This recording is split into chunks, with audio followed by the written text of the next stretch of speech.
Hello friends. तो हम अब बायोलॉजी को हिंदी में चालू कर रहे हैं और हम आज पहला जो टॉपिक ले रहे हैं वो है जीव जगत। तो जैसा कि आपको पता है कि हमारी जो पृथ्वी है उसमें तरह तरह के जीव जंतु रहते हैं, है ना। पेड़ पौधे हैं, जीव जंतु हैं, सूक्ष्म जीव हैं।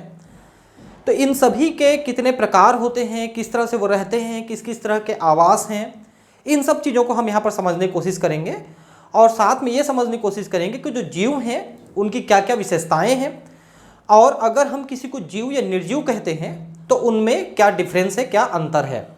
इन सब चीज़ों को हम अब यहाँ पर इस चैप्टर में पढ़ने वाले हैं। तो जीव जगत कैसा निराला है, जीवों के विस्तृत प्रकारों की श्रृंखला विस्मयकारी है। निराला इसलिए कह रहा है कि जैसे ही आप थोड़ा सा अपने घरों से दूर थोड़ा सा जंगलों में या बगीचों में, बाग बगीचों में आप जाते हैं तो आपको तरह तरह के जीव जंतु वहाँ पर नजर आने शुरू हो जाते हैं।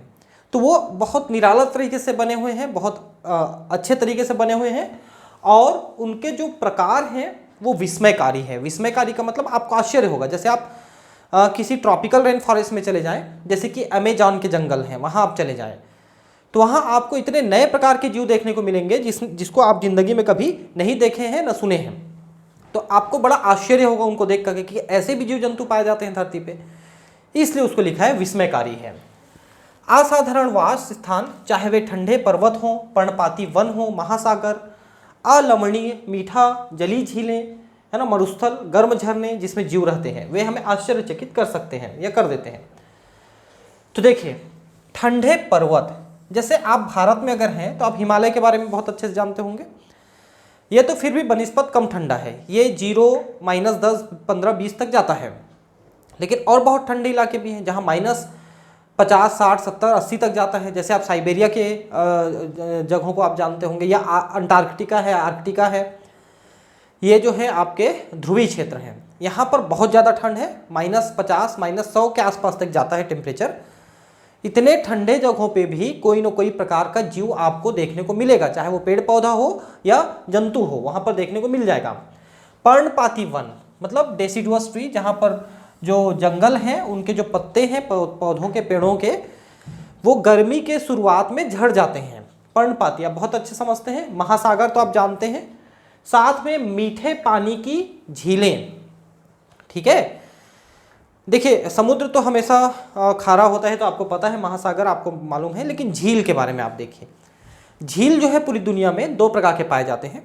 कुछ जो मीठे पानी के हैं, मतलब जो फ्रेश वाटर के हैं, और कुछ जो लवण वाले पानी के हैं, जैसे समुद्री पानी होता है उस तरह के लवणीय जल के होते हैं। जैसे भारत में अगर आप कहेंगे तो भारत में वुलर झील है ना, राजस्थान में सांभर झील है, ये बहुत सारे झील हैं।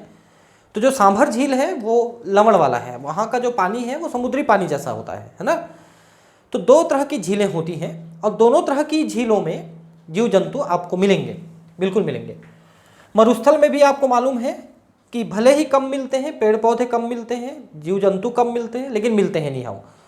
वहाँ पर भी रेप्टाइल्स विशेषकर जो सरीसृप हैं वो मिलते हैं, कुछ पक्षी मिलते हैं और इंसेक्ट मिलते हैं, है ना, कीट। क्योंकि ये ऐसी प्रजातियाँ हैं, ऐसे जीव जंतु हैं जो मरुस्थलीय जीवन के लिए अनुकूलित हो चुके हैं। वैसे ही पेड़ पौधों में अगर आप बात करेंगे तो कैक्टस है, एलोवेरा है, बबूल है ना, खेजड़ी है, इस टाइप के पेड़ पौधे आपको मरुस्थल में देखने को मिलेंगे। गर्म झरने, अब देखिए गर्म झरने की आप जानकारी ले लीजिए, पहले समझ लीजिए। कुछ जगहों पे जमीन से, धरती से जो पानी निकलता है उसका तापमान 100 डिग्री के आसपास होता है, मतलब उबलता हुआ पानी निकलता है। इन्हें गर्म पानी के झरने कहते हैं। और इनमें से कुछ झरने ऐसे होते हैं जिनमें सल्फर घुला होता है, पानी जो निकलता है उसमें सल्फर घुला होता है। तो इतने गर्म पानी में भी जो बैक्टीरिया हैं, आर्की बैक्टीरिया हैं, ये जीवित रह सकते हैं। और आर्की बैक्टीरिया क्या करते हैं, अगर उसमें जो सल्फर आता है साथ में घुल करके, तो उस सल्फर को ऑक्सीडाइज कर देते हैं और सल्फ्यूरिक एसिड बना देते हैं। तो उसके कारण से वो जो गर्म पानी है वो अत्यधिक अम्लीय हो जाता है। उसका जो pH है 1.5 से 2.5 pH तक उतर जाता है और इतना अम्लीय हो जाता है कि अगर आप उसमें डूब जाएंगे तो घुल जाएंगे आप, इतना ज़्यादा अम्लीय हो जाता है वो। बावजूद इसके उसमें ये एसिडोफाइल्स जो होते हैं, थर्मो एसिडोफाइल्स जिसको कहते हैं, गर्म और अम्लीय दोनों माध्यम को झेल सकता है। तो थर्मो एसिडोफाइल ये आर्की बैक्टीरिया के कैटेगरी है, वो वहाँ पर आपको जरूर देखने को मिलेंगे। तो इनको देख कर क्या आश्चर्य होता है कि ऐसे जगहों पे भी जीव जंतु रहते हैं। हो सकता है आप भी कुछ ऐसे जगहों पे रहे हों या रहते हों जहाँ पर पानी की कमी है, जैसे आप राजस्थान के हो सकते हैं, बीकानेर वगैरह ज़िले में पानी कमी है जहाँ तक मुझे पता है। और ऐसे जगह में भी हो सकते हैं जहाँ बहुत ज़्यादा ठंड है, जैसे आप हिमालय के आसपास कश्मीर वगैरह के भी स्टूडेंट हो सकते हैं। अब ये तो दुनिया भर में पहुँच रहा है मेरा जो लेक्चर है, तो आप कहीं के भी हो सकते हैं। आपको पता हो सकता है कि ऐसी जगह कहाँ कहाँ पर है और वो किस तरह से बने हुए हैं। सर पर दौड़ते घोड़े, प्रवासी पक्षी, घाटियों में खिलते फूल अथवा आक्रमणकारी शार्क की सुंदरता विस्मय तथा चमत्कार का आवाहन करती है। ठीक है, तो प्रवासी पक्षी कौन है? देखिए, जैसे कि आपको अगर आप मेरे पुराने वीडियोस को देखे होंगे तो आपको थोड़ा आइडिया होगा भी इसके बारे में। साइबेरिया, जिसके बारे में अभी मैंने बात किया था, रूस का एक एरिया है जहाँ पर बहुत ज़्यादा ठंड होती है। ठंड के दिनों में मतलब -100 डिग्री के तक उतर जाता है, माइनस में, इतना ज़्यादा ठंड वहाँ पर। अगर गर्म पानी को भी ऐसे ऐसे फेंकेंगे हवा में तो हवा में बर्फ़ बन जाती है, इतनी ज़्यादा ठंड होती है। वहाँ के जो पक्षी होते हैं जिनको अपन साइबेरियन क्रेन कहते हैं, साइबेरियन क्रेन, वो करीब करीब 9,000-10,000 किलोमीटर की सफ़र तय करके उड़ करके वो भारत आते हैं। भारत में राजस्थान में एक जगह है भरतपुर। ठीक है, ये आगरा और जयपुर के बीच में पड़ता है, हाईवे है उसके बीच में पड़ता है ना, भरतपुर। वहाँ पर एक नेशनल पार्क है जिसका नाम है केवलादेव नेशनल पार्क, राष्ट्रीय उद्यान केवलादेव। वहाँ पर ये पक्षी आके ठंड के दिनों में डेरा जमाते हैं, डेरा डालते हैं और पूरे ठंड भर वहाँ बेचारे रहते हैं, बढ़िया प्रजनन करते हैं, क्योंकि भारत गर्म एरिया है तो यहाँ ठंड कम पड़ती है। प्रजनन भी करते हैं और फिर वापस जब जैसे ही ठंड खत्म होती है, गर्मी आती है, तो वापस ये अपने पुराने स्थान में चले जाते हैं। तो इस तरह का जो उड़ने की जो प्रक्रिया है वो जो पक्षियों में होती है वो प्रवासी पक्षी कहलाते हैं। ठीक है, ऐसे ही जो है वो मछलियों में भी होती है। समुद्री मछली नदियों में और नदी के मछली समुद्र में जाते हैं। जैसे कि एक सैल्मन फिश है, वो समुद्र से नदी में जाती है और वहाँ प्रजनन करती है। वैसे ही एक ईल करके है, ईल करके एक फ़िश होती है, वो नदी से समुद्र में जाती है। कैटाड्रोमस और एनाड्रोमस इनको हम मछलियों को कहते हैं। तो ये प्रवासी पक्षी हैं। घाटियों में खिलते फूल, घाटी जैसे कि कश्मीर घाटी है ना, जब आप जम्मू से कश्मीर जाते हैं तो आपको पूरी घाटियाँ नज़र आएंगे। आपको वो पूरा एरिया घाटियों मतलब वो घाटी ही कहलाती है, इसलिए जम्मू कश्मीर घाटी कहलाती है। तो वहाँ जो स्लोप होते हैं ऐसे, जैसे घाटी का मतलब क्या है, बहुत बड़े बड़े दरारें हैं ना, गड्ढे हैं, तो उनमें आप देखेंगे जब गाड़ी से जाते हुए तो ऐसे स्लोप है, ऐसे पहाड़ों का स्लोप है ऐसे, तो उसमें आपको सीजन वाइज बहुत तरह के फूल खिलते हुए दिखेंगे। बहुत तरह के पेड़ पौधे ऐसे होते हैं जो कलर्ड फूल वहाँ पर खिलाते हैं, रंगीन फूल, तो वो आपको बहुत मनमोहक लगेगा आप देखेंगे तो, लेकिन वो सीजन वाइज जाने पर, है ना। हाँ, आक्रमणकारी शार्क, आपने बहुत सारे वीडियोस देखे होंगे, पिक्चर्स में देखे होंगे, फिल्मों में, कि शार्क जो है बहुत अटैकिंग एनिमल है। अगर उसको किसी के ब्लड की स्मेल आ जाती है, आपको बता दें कि अगर आप समुद्र में एक बूंद खून गिरा देते हैं तो 1 किलोमीटर दूर अगर शार्क है समुद्र में तो उसको उसकी स्मेल आ जाती है, उसकी खुशबू आ जाती है। ये लोग डॉग फिश कहलाते हैं, आपको पता है, स्कॉलियोडॉन है, शार्क है। इनके जो स्मेल लेने की पावर है काफ़ी ज़्यादा है, क्योंकि इनके ब्रेन में जो ऑल्फैक्टरी लोब है, घ्राण पिंड, जो गंध को ग्रहण करता है, ब्रेन का वो हिस्सा, वो काफ़ी विकसित होता है।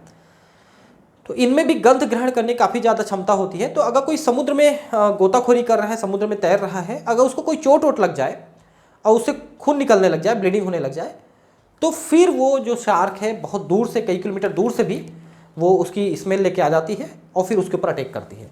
तो जनरली जो घायल व्यक्ति होता है समुद्र में, वो जल्दी से निकल आए तो सुरक्षित है, नहीं तो फिर शार्क का अटैक होगा ही होगा। ठीक है, ऐसा हो जाता है।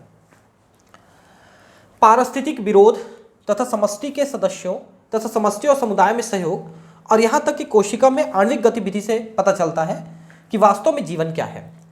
पारिस्थितिक विरोध क्या है? देखिए, हम या कोई भी एनिमल या कोई भी प्लांट जिस जगह पे रहता है तो वहाँ की जो पारिस्थितिक तंत्र है, वहाँ का जो वातावरण है, उसको विकसित होने से रोकता है। कैसे रोकता है? तो वो फूड है, स्पेस है, ये तो लिमिटेड होते ही है, साथ में वातावरण का जो परिवर्तन है ना, टेम्परेचर है, प्रेशर है, ये जो बारिश है, इनसे उनको स्ट्रगल करना पड़ता है। इसीलिए बहुत सारे जंतु ऐसे हैं जो बहुत ज़्यादा संख्या में बच्चे तो पैदा कर देते हैं, लेकिन वो ज़्यादातर बच्चे मर जाते हैं। जैसे आपने फीमेल डॉग को देखा होगा, अभी आपके दिवाली के आसपास जो पैदा हो जाते हैं, 5-7 बच्चे पैदा हो जाते हैं, लेकिन ज़्यादातर मर जाते हैं क्योंकि पारिस्थितिकी का विरोध होता है उनको जिंदा रखने के लिए, मतलब वो जिंदा नहीं रहने देना चाहती, ऐसा है। समष्टि के सदस्यों तथा समष्टि और समुदाय में सहयोग। अब समष्टि क्या है? समष्टि मतलब होता है पॉपुलेशन, जनसंख्या। तो जनसंख्या में जो सदस्य हैं, जो जिंदा हैं, वो एक दूसरे के कुछ चीज़ों में सहयोग भी करते हैं और कुछ चीज़ों में एक दूसरे से विरोध भी करते हैं। विरोध किस बारे में करते हैं? मान लो कोई ऐसा फूड मटेरियल है जो दोनों की आवश्यकता है लेकिन वो एक के लिए पर्याप्त है, तो फिर दोनों लड़ेंगे, एक दूसरे का विरोध करेंगे। वैसे स्पेस है, स्पेस के लिए भी लड़ सकते हैं, लेकिन सहयोग भी करते हैं। जैसे मान लो कि एक जगह में 4-5 कुत्ते रह रहे हैं, अब वहाँ पर कोई दूसरा कुत्ता आ जाए रहने के लिए, तो फिर वो चारों पांचों मिल करके उस कुत्ते को भगा देते हैं, तो वो एक दूसरे की हेल्प कर रहे हैं, तो सहयोग भी हो जाता है ना। समुदाय इसी को बोलते हैं। समुदाय में क्या होता है? समुदाय का मतलब कम्युनिटी, कम्युनिटी का मतलब किसी एक आवास स्थल पे जितने प्रकार के जीव जंतु पाए जाते हैं, उसमें पेड़ पौधे भी शामिल हैं, उसमें एनिमल भी शामिल है, वो सभी मिलकर समुदाय बनाते हैं, है ना, जिसको हम कम्युनिटी कहते हैं। तो एक कम्युनिटी में जो रह रहे हैं पेड़ पौधे और जीव जंतु, वो एक दूसरे की सहयोग करते हैं, विरोध भी करते हैं कुछ चीज़ों में, लेकिन सहयोग भी करते हैं। जैसे कि पेड़ पौधे ऑक्सीजन दे रहे हैं, फूड दे रहे हैं, है ना, जंतु ले रहे हैं, जंतु को CO2 दे रहे हैं, मतलब एक दूसरे का सहयोग करते हैं। कोशिका में आणविक गतिविधि। आणविक गतिविधि, अणु किस प्रकार के? जैसे कि प्रोटीन है ना, फैट है, कार्बोहाइड्रेट है, न्यूक्लिक एसिड है। इसके अलावा जो दूसरी चीज़ें हैं अणु के रूप में, उनका निर्माण किस तरह से हो रहा है, उनका उपयोग किस तरह से हो रहा है, कोशिका किस तरह से अपना मेटाबॉलिज्म संचालित कर रहा है, उपापचय, इन सब चीज़ों को भी आप आसानी से देख सकते हैं। और इनको देख के ही समझ में आता है कि जीवन क्या है, क्योंकि जो जीवित है ना, उन्हीं में सारी चीज़ें देखने को मिलेंगी। जो अजीवित है, मान लो एक पत्थर है, अब पत्थर को कोई मार रहा है, तोड़ रहा है, वो क्या बताएगा? वो उसमें कोई फील ही नहीं है। तो जीवन जहाँ पर है वहाँ पर ये सारी चीज़ें आपको देखने को मिलेगा। इस प्रश्न में 2 प्रश्न शामिल हैं।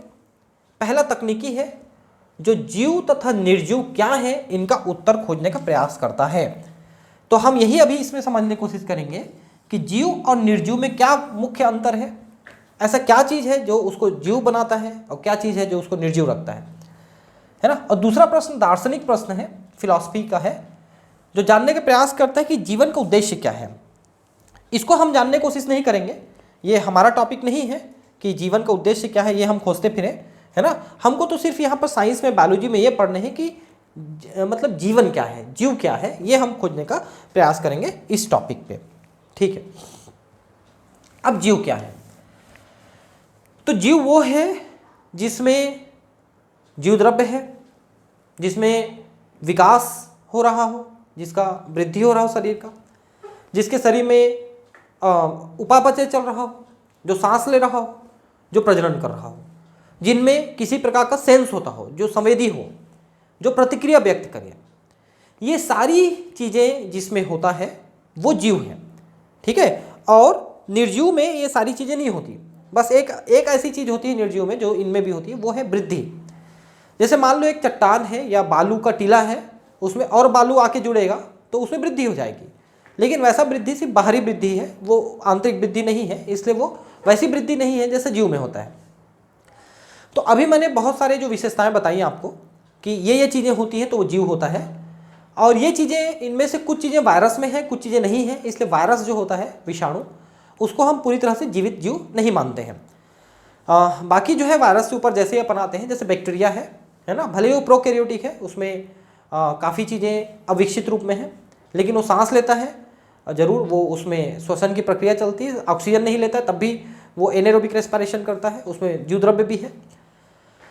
तो सारी चीज़ें उसमें देखने को मिलेंगी जो किसी जीव में होनी चाहिए। तो बैक्टीरिया से लेकर के, माइकोप्लाज्मा से लेकर के ऊपर के सारे जीव जो हैं, जीव जंतु जो हैं, पेड़ पौधे, वो सभी जीवित हैं, उनमें सारी विशेषताएं पाई जाती हैं जो अभी हमने बात किया था, है ना। तो अब इनको हम बारी बारी समझने को कोशिश करेंगे कि इनका मतलब क्या होता है। जब हम जीवन को परिभाषित करने का प्रयास करते हैं तब हम प्रायः जीवों के सुस्पष्ट लक्षणों को देखते हैं। जैसे क्या क्या लक्षण होते हैं, अभी मैंने बात किया, वृद्धि, चाहे वो एक कोषी जीव हो या बहुकोषी जीव हो, उसमें आपको वृद्धि देखने को मिलेगा ही। जैसे मान लो एक अमीबा है, ये डिवीजन करता है, जब 2 अमीबा बनाता है तो निश्चित है शुरू में इनका आकार जो है कोशिका का वो छोटा आकार होता है, बाद में ये वृद्धि करके अपने मदर सेल इतने बड़े हो जाते हैं। तो वृद्धि चाहे एक कोषी हो या बहुकोषी हो, हमारे में तो वृद्धि आप स्पष्ट देखते हैं कि जब बच्चा पैदा होता है छोटे आकार का होता है, धीरे धीरे बड़ा हो जाता है। तो वृद्धि तो जीवों में स्पष्ट लक्षण है ही। जनन, देखिए जनन करना एक आवश्यक जो लक्षण है वो नहीं है जनन, क्योंकि जो जनन नहीं कर सकते हैं, जो स्टेराइल हैं, बंध हैं, जिनके बच्चे नहीं होते हैं, तो क्या वो जीवित नहीं है? बिल्कुल जीवित है। जैसे आपने बहुत सारे लोगों को देखा होगा कि उनके बच्चे नहीं हुए, है ना, लेकिन फिर भी वो जीवित तो है ना। तो जनन या प्रजनन जो है एक लक्षण है कि जीवित जीव प्रजनन करते हैं, लेकिन ये आवश्यक लक्षण नहीं है। ठीक है, ऐसा है। पर्यावरण के प्रति संवेदना, जैसे कि मान लो ठंड लग रही है, गर्मी लग रही है, तो एनिमल्स तो इसके लिए संवेदी होते ही हैं, वो तो स्पष्ट रूप से आपको समझ में आता है। प्लांट में भी इनकी संवेदनाएं होती हैं। प्लांट जो है कम टेम्परेचर, अधिक टेम्परेचर के लिए इस तरह से संवेदी होते हैं कि उनकी जो सेल की एक्टिविटी है वो कम ज़्यादा हो जाती है ना। विशेष सीजन में वो फ्लावरिंग करते हैं, है ना, फ्रूटिंग करते हैं। तो कहीं ना कहीं उनमें भी तापमान को, प्रकाश को, उसकी अवधि को मतलब रिसीव करने की, उनको ग्रहण करने की कहीं ना कहीं क्षमता है। तो संवेदना को तो वो भी ग्रहण करते हैं। और उनके अनुकूल क्रिया करना, कि जैसे ये सारी चीज़ें हो रही हैं तो उनके प्रति क्रिया, जैसे मैंने कहा कि फ्लावरिंग करते हैं विशेष सीजन में, मान लो, है ना, ये सब हमारे मस्तिष्क में तुरंत आ जाते हैं कि ये अद्भुत लक्षण जीवों के हैं। तो ये सारे लक्षण सिर्फ जीवों में पाए जाएंगे, निर्जीवों में, अजीवों में ये लक्षण नहीं पाए जाएंगे। ये तो आप भी समझ रहे हैं। आप इस सूची में उपापचय, स्वयं की प्रतिलिपि बनाना, स्वयं को संगठित करना, प्रतिक्रिया करना और उद्गमन आदि को भी जोड़ सकते हैं। अब उपापचय देखिए, मेटाबॉलिज्म। उपापचय में दो आते हैं मेटाबॉलिज्म में, एक कैटाबॉलिज्म, एक अपचय, एक उपचय। कैटाबॉलिज्म, एनाबॉलिज्म दोनों मिला के मेटाबॉलिज्म। तो ये दोनों क्या है, देखिए मैं आपको समझाने की कोशिश करता हूँ। तो जो ये मेटाबॉलिज्म है इसमें दो हिस्सा है, जैसा मैंने आपको बताया, है ना, एक एनाबॉलिज्म और एक कैटाबॉलिज्म। तो एनाबॉलिज्म में किसी भी चीज़ का, एनाबॉलिज्म इसमें किसी चीज़ का सिंथेसिस होता है, ठीक है, सिंथेसिस। और कैटाबॉलिज्म में किसी चीज़ का ब्रेकडाउन होता है, ठीक है, ब्रेकडाउन। जैसे कि मान लो आपने फोटोसिंथेसिस किया, किसी जीव ने फोटोसिंथेसिस किया पेड़ पौधे ने, तो एक प्रकार का एनाबॉलिज्म है। या आपने अपने शरीर में लिपिड का संश्लेषण किया, वसा का या शर्करा का संश्लेषण किया या प्रोटीन का संश्लेषण किया, तो संश्लेषण से संबंधित जो चीज़ें हैं वो एनाबॉलिज्म कहलाते हैं। लेकिन जब आप सांस लेते हैं, कोई चीज़ को तोड़ते हैं, तोड़ करके उससे एनर्जी रिलीज करते हैं, तो वह एक प्रकार का कैटाबॉलिज्म है। तो एनाबॉलिज्म और कैटाबॉलिज्म दोनों मिलकर कहलाते हैं मेटाबॉलिज्म, ठीक है। तो ये उपापचय कहलाता है। स्वयं की प्रतिलिपि बनाना, मतलब कि प्रजनन करना, ये तो हालांकि हमने शुरू में लिख लिया है। प्रतिलिपि बनाना मतलब कॉपी करना, है ना। अब कॉपी करने के कई मतलब हो सकते हैं, जैसे कि मान लो डीएनए की कॉपी करना, है ना, आरएनए की कॉपी करना, इस तरह से ये भी हो सकते हैं। स्वयं को संगठित करना, संगठित कैसे हुए हैं हम लोग, तो हमारे शरीर में पहले मॉलिक्यूल्स हैं, मॉलिक्यूल से कोशिकांग बने हैं, उससे कोशिका बनी है, फिर कोशिका से ऊतक बने, ऊतक से अंग, अंग से अंग तंत्र, अंग तंत्र से मिलकर शरीर। तो शरीर का संगठन किस तरह से हुआ, है ना, इसको इसमें हम समझने की कोशिश करते हैं। प्रतिक्रिया करना, जैसे कि मान लो ठंड लगी, गर्मी लगी, उसकी तो प्रतिक्रिया होती है। मान लो किसी ने मार दिया तो हम प्रतिक्रिया कर सकते हैं। हालांकि पेड़ जो है बेचारे, पौधे इतनी तेजी से प्रतिक्रिया नहीं कर सकते हैं, लेकिन उसमें भी कुछ आप देखते हैं, जैसे कि छुई मुई का पौधा है, touch me not, mimosa pudica उसका वैज्ञानिक नाम है, उसको जैसे ही आप छूते हैं तुरंत प्रतिक्रिया करती है। तो आप ये नहीं कह सकते कि प्रतिक्रिया करने की जो क्षमता है वो केवल जंतुओं में है, पादप में नहीं है, ऐसा नहीं है। तो ये सारी विशेषताएं भी जीवित जीवों में आपको देखने को मिलेंगी। आओ हम इन सबको विस्तार से समझने का प्रयास करते हैं, ठीक है। क्या लिखा है आगे देखते हैं। सभी जीव वृद्धि करते हैं, जैसा मैंने कहा। अब वृद्धि यहां पर इसका दो अर्थ हो सकता है। एक तो अपने आकार की वृद्धि, भार की वृद्धि, द्रव्यमान की वृद्धि, दूसरा अपनी संख्या में वृद्धि। जैसे मान लो एक बच्चा है, छोटा बच्चा, वो बड़ा होता चला गया तो उसके आकार में, द्रव्यमान में, भार में, सब में वृद्धि हुई। लेकिन अगर उसने प्रजनन किया तो उसकी संख्या में वृद्धि हुई। तो वृद्धि ये दो प्रकार से आप देख सकते हो, लेकिन वृद्धि का मुख्य अर्थ यहाँ पर जो होता है वो अपने शरीर का आकार बढ़ाना है। तो जैसा मैंने कहा कि चाहे एक कोषीय जीव हो या बहुकोषीय जीव है, उसमें वृद्धि आपको देखने को मिलेगी। जैसे एक कोषीय जीव है तो वो वृद्धि कैसे करता है, तो वो अपने कोशिका के विभाजन के बाद वो कोशिका का आकार बढ़ाता है अपने मदर सेल जैसा, ऐसा वृद्धि करता है। और बहुकोषीय जीव में जैसे हम लोगों में है, इसमें तो वृद्धि स्पष्ट रूप से देखने को मिलती है। अब ये जो वृद्धि है, ये हमारी वृद्धि आंतरिक वृद्धि है, शरीर के अंदर से वृद्धि हो रही है, क्योंकि कोशिकाएं विभाजन कर रही हैं तो शरीर की वृद्धि होते जा रही है। अब ये वृद्धि देखिए, जंतुओं में अगर हम बात करें तो जंतुओं के शरीर का जो आकार है वो एक निश्चित उम्र तक बढ़ती है, उसके बाद उसके शरीर का आकार नहीं बढ़ता है, भले ही वजन वगैरह बढ़ जाएगा, है ना, लेकिन लंबाई नहीं बढ़ेगी। लेकिन पादपों में ऐसा नहीं होता। पादपों में जो वृद्धि है वो जीवन भर चलता है, ठीक है, लेकिन उनकी वृद्धि लोकलाइज्ड होती है, स्थानीय वृद्धि। जबकि जंतुओं की वृद्धि भले ही लिमिटेड समय तक होता है, लेकिन उसके शरीर की वृद्धि अनलोकलाइज्ड है, डिफ्यूज्ड है, मतलब विस्तृत वृद्धि। जैसे समझिए बात को, मान लो ये पौधा है, तो पौधे में ये तना है, ये जड़ है, तो इसके सिरे पर जो होता है वो शूट अपेक्स या प्ररोह शीर्ष कहलाता है, जिसमें कोशिका विभाजन की क्षमता होती है। उसमें विभाज्योतक कोशिकाएं पाई जाती हैं, मेरिस्मेटिक, जो विभाजन कर सकती हैं, और वैसे ही रूट टिप में भी पाई जाती है ना, मूल शीर्ष में। तो पौधों में जहां जहां पर विभाज्योतक कोशिकाएं होती हैं, विभाजन करने वाली, मेरिस्मेटिक, सिर्फ वहीं पर वो अपना विभाजन करके वृद्धि कर सकता है, और कुछ लिमिटेड जगहों पे होती है। इसलिए पौधों की वृद्धि स्थानीय होती है, लोकलाइज्ड होती है, लेकिन जीवन भर होती है।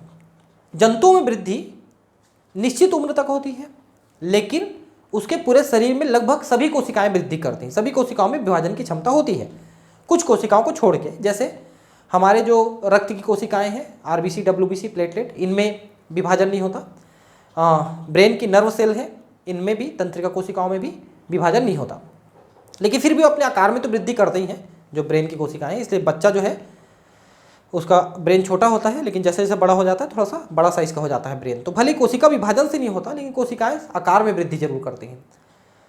तो आकार में वृद्धि करना ये जीवित जीवों की पहचान है, आंतरिक है, कोशिका विभाजन द्वारा होती है।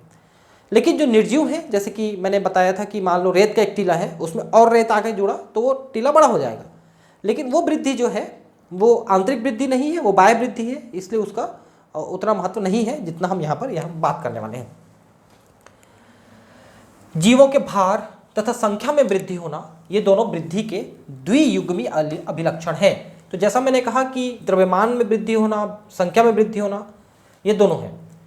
बहुकोषीय जीव कोशिका विभाजन द्वारा वृद्धि करते हैं, ठीक है। बहुकोषीय जीवों में चूंकि अधिक कोशिकाएं हैं, कोशिका विभाजन होते जाएगा, कोशिकाओं का आकार भी बढ़ता जाएगा, इससे वृद्धि करते हैं। पौधों में यह वृद्धि जीवन पर्यंत कोशिका विभाजन द्वारा संपन्न होते रहती है, ठीक है, ये मैंने अभी आपको बताया, लेकिन निश्चित स्थानों पर। प्राणियों में यानी कि जंतुओं में वृद्धि कुछ आयु तक होती है। जैसे मानव में आप बात करें, मानव में 18 से 20 साल जनरली देखा गया है कि फीमेल्स में 18 साल तक वृद्धि होती है, और मेल्स में जनरली 20 साल तक वृद्धि होती है। तो 18 से 20 साल तक ये वृद्धि हमारे शरीर में होती है। वैसे ही बाकी जंतुओं में भी होती है। जैसे आप कुत्ते को देखेंगे तो कुत्ते में पहले 1 साल तक काफ़ी वृद्धि देखने को मिलेगी, उसके बाद कुत्ता उतना ही बड़ा रह जाता है। जबकि पेड़ ऐसा नहीं होता, आज आपने नीम का पेड़ पौधा लगा दिया, अब जीवन पर्यंत देखेंगे कि उसका आकार वृद्धि कर रहा है, या बरगद का पेड़ है या पीपल का पेड़ है, हमेशा वृद्धि करता दिखेगा आपको। लेकिन कोशिका विभाजन विशिष्ट ऊतकों में होता है, ताकि विलुप्त कोशिकाओं के स्थान पर नई कोशिकाएं आ सकें। अब बात यह है कि मान लो हम 18 साल तक वृद्धि किए, तब तक कोशिका विभाजन हुआ। अब मान लो हमारी हाइट नहीं बढ़ रही है, तो क्या इसका मतलब है कि कोशिका विभाजन नहीं हो रहा है? नहीं, ऐसा मतलब नहीं है। कोशिका विभाजन अभी भी हो रहा है। कहाँ पर हो रहा है? जहाँ पर कोशिकाएं पुरानी हो जाती हैं, मृत हो जाती हैं, डैमेज हो जाती हैं, वहाँ पर नई कोशिकाएं बनाने के लिए कोशिकाओं में विभाजन होता है। मतलब कोशिकाओं का रिप्लेसमेंट जो चल रहा है, या चोटिल स्थानों का जो रिपेयर है, वो सभी कोशिका विभाजन से संभव है, और वो आज भी हमारे शरीर में चल रहा है। प्रजनन के लिए जो अंडाणु शुक्राणु बनाते हैं, वो भी विभाजन की तरह बनाते हैं, तो वो भी हमारे शरीर में लगातार चल रहा है। एक कोशिकीय जीव भी कोशिका विभाजन द्वारा वृद्धि करते हैं, है ना। जैसे अमीबा अपनी कोशिका विभाजन करती है, तभी ज़्यादा अमीबा बन पाते हैं। बड़ी सरलता से कोई भी से पात्रे संवर्धन में सूक्ष्मदर्शी या माइक्रोस्कोप से देखकर कोशिकाओं की संख्या गिन सकता है। अब यहाँ पर एक बड़ी अच्छे टर्म को यूज किया है इसने, ये है पात्रे संवर्धन। पात्रे संवर्धन का मतलब क्या होता है, देखिए इसको इंग्लिश में कहते हैं इन विट्रो कल्चर। ठीक है, आपने 2-3 शब्द सुने होंगे, एक होता है इन सिटू, ठीक है, या इन विवो, इसी को कहते हैं इन विवो, ठीक है, लगभग ऐसी है, और दूसरा है इन विट्रो।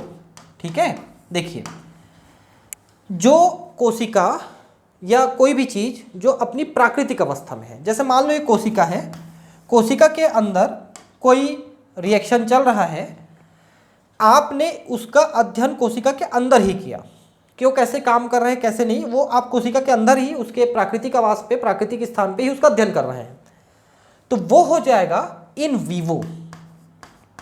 ठीक है, अब जैसे मान लो आप एक पेड़ को उगाना चाहते हो या देखना चाहते हो, सुरक्षित रखना चाहते हो, उसको आप उसके जंगल में ही सुरक्षित रख दिए तो वो हो जाएगा इन सिटू। इन सिटू, इन विवो दोनों शब्द जो है प्राकृतिक जगह के लिए होता है। लेकिन मान लो आपने कोशिका के बाहर किसी कोशिकांग को निकाला, अब उसको आपने कल्चर करके उसमें आप देखना चाह रहे हो कि कैसा वो काम कर रहा है, तो वो हो जाएगा इन विट्रो।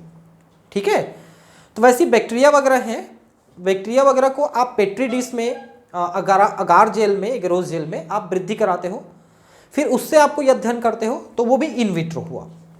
तो ये जो इन विट्रो हुआ, इसी का हिंदी नाम है पात्रे संवर्धन। पात्र मतलब किसी वेसल में, किसी पेट्री डिश वगैरह में उसका संवर्धन किए हो, मतलब उसको कल्चर किए हो, उसको ग्रो कराए हो, वहां आप उसका अध्ययन कर रहे हो।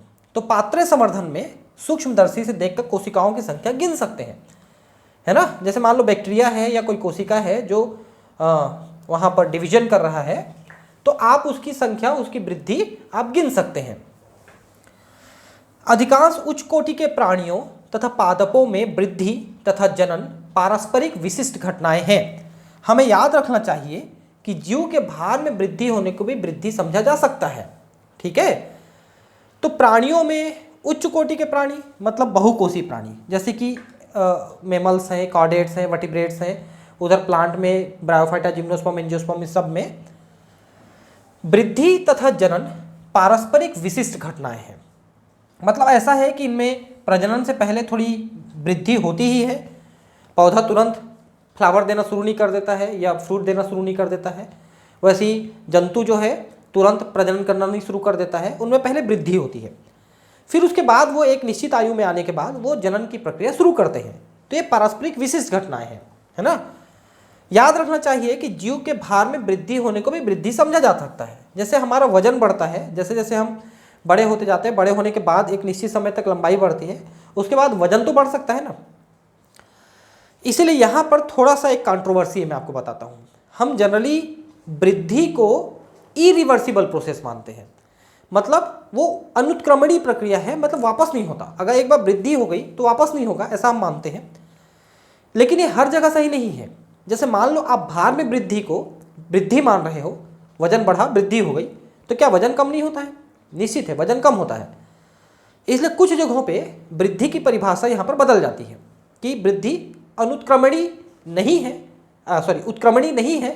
ऐसा कहना हर जगह संभव नहीं है, लेकिन ज़्यादातर जगहों पे जैसे हाइट बढ़ गई, मान लो मेरी हाइट बढ़ गई, 6 फीट हो गई या 5 फीट हो गई या 5.5 फीट हो गई, तो अब वो हाइट कम नहीं हो सकती, ये जरूर है। तो वृद्धि ज़्यादातर जगहों पे अनुत्क्रमणीय है, वापस नहीं होता है, लेकिन कुछ जगहों पे उत्क्रमणीय है, वापस हो सकता है।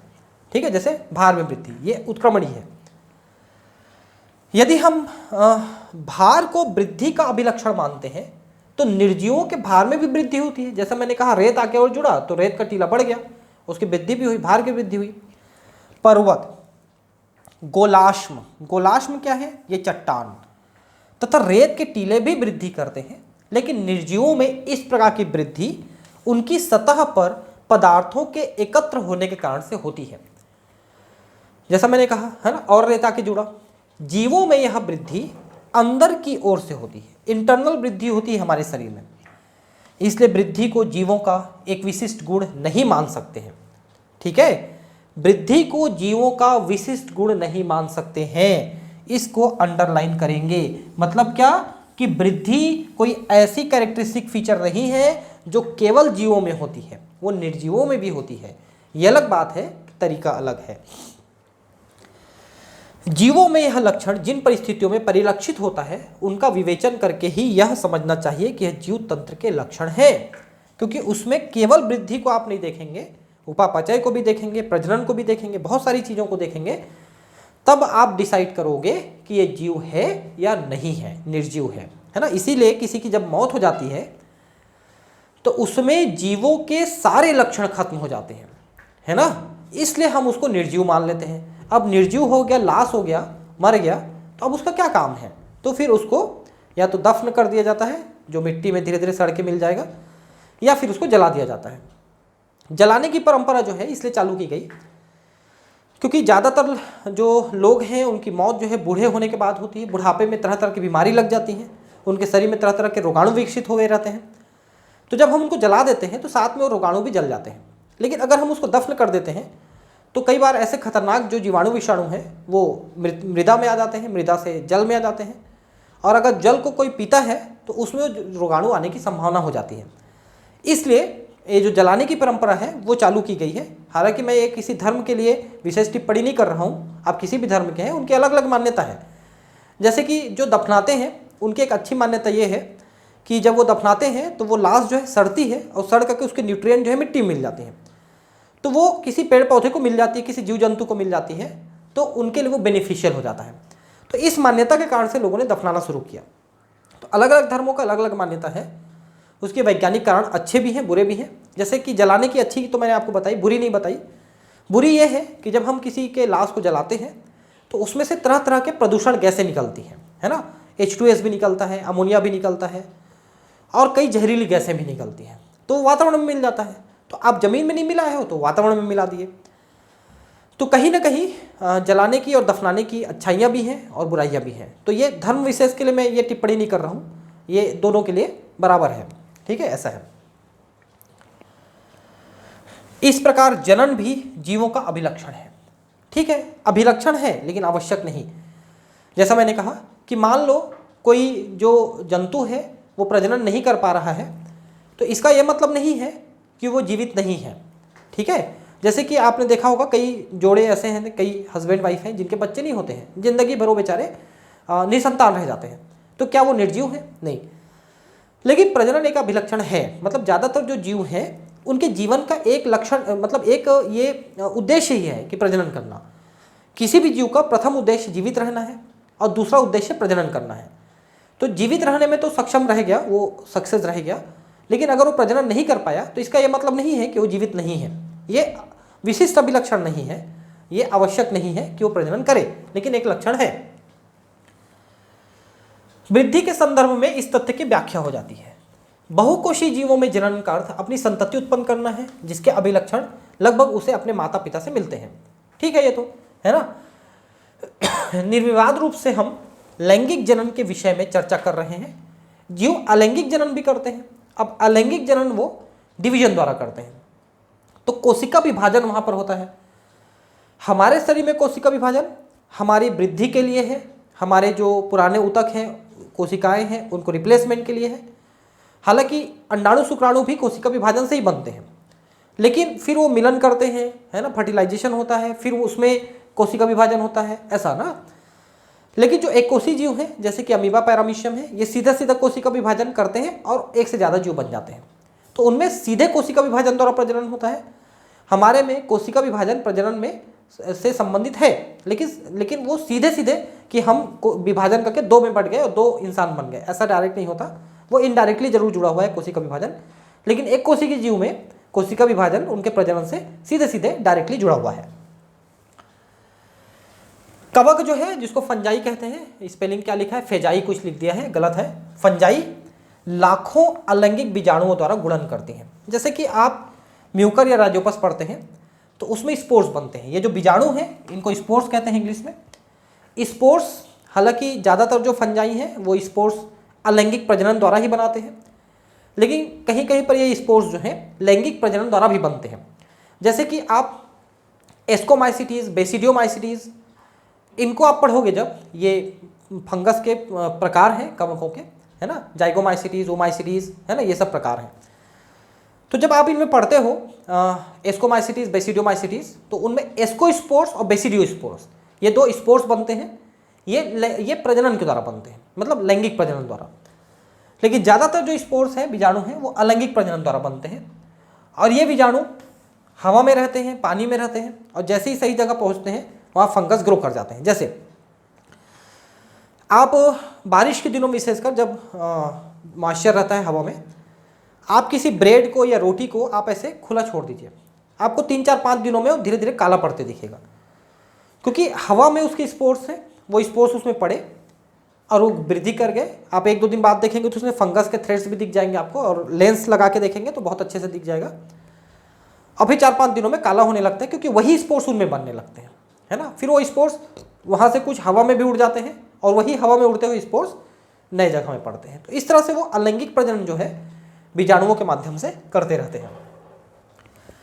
निम्न कोटि के जीवों जैसे ईस्ट है, हाइड्रा है, इनमें मुकुलन द्वारा प्रजनन होता है। मुकुलन क्या है आप समझते हैं? जैसे कि मान लो ये ईस्ट है, तो ईस्ट में ऐसे एक छोटा सा उभार बन जाएगा और ये न्यूक्लियस का विभाजन होकर इसमें पहुंच जाएगा, ये मुकुलन है। ये मुकुलन जब अलग होगा तो नया ईस्ट बना लेगा। ऐसी हाइड्रा है, हाइड्रा भी मुकुलन के द्वारा, जिसको बडिंग कहते हैं, इसके द्वारा प्रजनन करते हैं। प्लेनेरिया, चपटक कृमि, ये प्लेटीहेल्मिन्थ का मेंबर है, प्लेनेरिया है। हाइड्रा में भी ये विशेषता है, अगर आप इसके शरीर के बहुत सारे टुकड़े कर देते हैं और पर्याप्त न्यूट्रिशन आप देते हैं, सही माध्यम देते हैं, तो उतने सारे टुकड़े से उतने सारे नए जीव बन जाते हैं, मतलब नए प्लेनेरिया या नया हाइड्रा बन जाते हैं, है ना। तो प्लेनेरिया में वास्तविक पुनर्जनन होता है, इसको रीजनरेशन या पुनर्जनन कहते हैं। अर्थात एक खंडित जीव अपने शरीर के लुप्त अंग को पुनः प्राप्त कर लेता है और इस प्रकार एक नया जीव बन जाता है। मतलब यह है कि अगर प्लेनेरिया को आप 2 टुकड़े में काट देंगे तो दोनों टुकड़े नए प्लेनेरिया बन जाते हैं। ऐसे ही हाइड्रा में भी होता है। अधिकतम रीजनरेशन क्षमता जो है प्लेनेरिया और हाइड्रा में ही होता है, इस बात को ध्यान रखेंगे। फंजाई, तंतुमय शैवाल, मांस का प्रथम तंतु सभी विखंडन विधि द्वारा गुणन करते हैं। अब इनको समझ लीजिए। कवक तो आप जानते हैं, है ना। तंतुमय शैवाल यानी कि फिलामेंटस एल्गी, इसमें 2 आप जरूर नाम सुने होंगे, एक है स्पायरोगैरा और एक है यूलोथ्रिक्स। स्पायरोगैरा रुके हुए पानी में ग्रो करता है और ऊपर तैरते रहता है, ये किसी सरफेस से नहीं जुड़ता, छोटे छोटे फिलामेंट होते हैं, हरे कलर का पूरा लेयर बन जाता है, इसको पॉन्ड सिल्क भी कहते हैं। यूलोथ्रिक्स जो है ये भी छोटे होते हैं, एकदम थ्रेड, लेकिन ये बहते हुए पानी में किनारे किनारे जो चट्टान पत्थर वगैरह जो डूबे रहते हैं पानी में, उनमें चिपके रहते हैं, ताकि बह मत जाए। चिपकने वाले तंतुमय शैवाल हैं यूलोथ्रिक्स, और तैरने वाले में है स्पायरोगैरा। ये दोनों तंतुमय शैवाल हैं। जब इनका तंतु एक से ज़्यादा भागों में टूट जाता है तो उतने सारे नए तंतु बन जाते हैं। मॉस, ये ब्रायोफाइटा है, जैसे कि आपका फ्यूनेरिया है, स्फेग्नम है, ये मॉस में आते हैं, ब्रायोफाइटा। तो इनका जो स्पोर है जब वो जर्मिनेट करता है तो शुरू में प्रोटोनिमा बनता है। जैसे कि मान लो ये स्पोर है, ये जर्मिनेट किया, तो ये जर्मिनेट का कैसे निकला, जर्मलिंग, इसे प्रोटोनिमा कहते हैं। फिर इससे एक एक पौधा बन जाता है, जगह जगह से इसमें बड्स होते हैं और फिर ये टूट के अलग हो जाता है। तो इस तरह से इनमें भी विखंडन होता है प्रोटोनिमा में, और वो भी बहुत सारे नए मॉस बना लेता है। जब हम एक कोषी जीवों जैसे जीवाणु यानी बैक्टीरिया, एक कोषी शैवाल जैसे कि क्लेमाइडोमोनास है, वॉल्वॉक्स है ना, अथवा अमीबा या पैरामीशियम की समय चर्चा करते हैं, तब जनन की वृद्धि पर्यायवाची है, अर्थात कोशिकाओं की संख्या में वृद्धि भी होती है। तो कोशिका विभाजन उनके प्रजनन से संबंधित है। अमीबा, पैरामीशियम या वॉल्वॉक्स, क्लेमाइडोमोनास, ये एक कोषी जीव हैं। इनमें कोशिका विभाजन का ही मतलब होता है प्रजनन, वो एक से ज़्यादा बन जाएंगे। हम पहले ही कोशिकाओं की संख्या अथवा भार में वृद्धि को वृद्धि के रूप में परिभाषित कर चुके हैं। अब तक हमने देखा है कि एक कोषी जीवों में वृद्धि तथा जनन, इन दोनों शब्दों के उपयोग के विषय में सुस्पष्ट नहीं है। ठीक है, मतलब क्या, एक कोषी जीवों में वृद्धि और जनन ये स्पष्ट नहीं है। देखिए, वृद्धि मैंने कहा कोशिका का आकार बढ़ना में वृद्धि है और कोशिका की संख्या बढ़ना में वृद्धि है। तो आकार बढ़ेगा तो प्रजनन नहीं हो रहा है, लेकिन विभाजन हो रहा है, संख्या बढ़ रही है तो प्रजनन भी हो रहा है। ठीक है, कुछ ऐसे भी जीव हैं जो जनन नहीं करते, जैसे खच्चर, म्यूल, खच्चर कैसे पैदा होता है पता है ना, गधा और घोड़ी इन दोनों के बीच प्रजनन होता है तो खच्चर पैदा होता है। बंध कामगर मधुमक्खी, मधुमक्खी में जो लेबर होते हैं, जो वर्कर मधुमक्खी होती हैं, फीमेल होती हैं भले ही, लेकिन वो बंध होती हैं, स्टेराइल होती हैं, वो प्रजनन नहीं कर सकती। ठीक है। अनुवर्वर मानव युगल, मतलब जिनके बच्चे नहीं होते ऐसे इंसान, ये प्रजनन नहीं कर रहे हैं, बावजूद इसके ये जीवित तो हैं, क्योंकि इनमें सांस भी है, इनमें मेटाबॉलिज्म भी है, तो बाकी लक्षण हैं, इसलिए ये जीवित में आते हैं। इस प्रकार जनन भी जीवों का समग्र विशिष्ट लक्षण नहीं हो सकता। समग्र विशिष्ट लक्षण का मतलब है कि सब में होने वाला लक्षण जरूरी नहीं है, कि सभी जीवित जीवों में लक्षण होगा ही प्रजनन, ऐसा जरूरी नहीं है, क्योंकि जो प्रजनन नहीं कर सकते वो भी जीवित है। यद्यपि कोई भी निर्जीव वस्तु जनन अथवा अपनी प्रतिलिपि बनाने में अक्षम है, निर्जीव जीवों में किसी में भी जनन की क्षमता नहीं है, इसलिए जनन एक लक्षण है जीवों का, जीवित जीवों का लक्षण है जनन, लेकिन विशिष्ट अभिलक्षण नहीं है कि सभी में होगा जीवों में, ऐसा जरूरी नहीं है। ठीक है, अभी फिलहाल इस क्लास में हम इतना ही पढ़ लेते हैं, और अगले क्लास में हम कोशिश करेंगे इसको आगे और कंटिन्यू करके ख़त्म करने की। ठीक है फ्रेंड्स, तो एक बार फिर से रिक्वेस्ट है आपको कि मैंने बहुत सारे बच्चों के मैसेज के कारण से ये हिंदी मीडियम में क्लास चालू कर दिया है, और अगर आप हिंदी मीडियम के हैं तो आप तो इसको देख ही रहे हैं, अपने दोस्तों में भी शेयर कर दें। अगर आप इंग्लिश मीडियम के हैं और आपके नज़र में ये मेरी क्लास की ये लेक्चर वीडियो आ रहा है और आपके पहचान में कोई हिंदी मीडियम का स्टूडेंट है, तो कृपया आप उस तक इसको पहुंचाने की, इसको शेयर करने का कष्ट करें, है ना। आपके छोटे से सहयोग से मेरा चैनल आगे बढ़ता है। आप लोगों ने बहुत सहयोग किया, मेरा चैनल मोनेटाइज हो गया है, आप देख सकते हैं कि मेरे चैनल से वीडियो एड आना चालू हो गया है, तो ये आपका ही सहयोग रहा है, आपका ही हेल्प रहा है, और आगे भी मुझे उम्मीद है कि आपका हेल्प मुझे मिलता रहेगा। तो कृपया सब्सक्राइब कर लें और अपने दोस्तों में शेयर कर दें मेरा चैनल, है ना। तो फिर मिलते हैं अगले क्लास में, है ना। Thank you, bye.